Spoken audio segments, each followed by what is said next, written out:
نبی اکرم صلی اللہ علیہ وسلم تشریف لے گئے حضرت ام صائب رضی اللہ تعالی عنہا کے گھر، تو وہ بخار سے کانپ رہی تھی۔ تو رسول اکرم صلی اللہ علیہ وسلم نے فرمایا، ماں تجھے کیا ہے کہ تم کانپ رہی ہو؟ قالت الحمى لا بارک اللہ فیہا، یہ نامراد بخار ہے جس کی وجہ سے میں کانپ رہی ہوں۔ تو رسول اکرم نور مجسم شفیع معظم صلی اللہ علیہ وسلم نے فرمایا، لا تسب الحمى، بخار کو گالی نہ دو۔ کیوں؟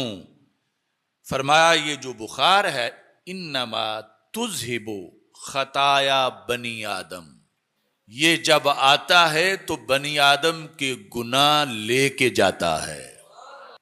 ساتھ اس کی تشبیہ دیتے ہوئے مثال بیان کی، فرما جس طرح وہ لوہا جس کو زنگ لگ گیا ہو تو لوہار کی بھٹی میں اس کو ڈالیں تو وہ جو آلودگی اور زنگ ہے وہ ساری چیزیں اتر جاتی ہیں اور خالص لوہا باقی رہ جاتا ہے۔ جس طرح لوہار کی بھٹی وہ لوہے کی آلودگی اور زنگ کو دور کر کے اس کو خالص بنا دیتی ہے، اس طرح بخار بھی بندے کو خالص بنا دیتا ہے، یعنی اس سے جو گناہ ہوئے ہوتے ہیں۔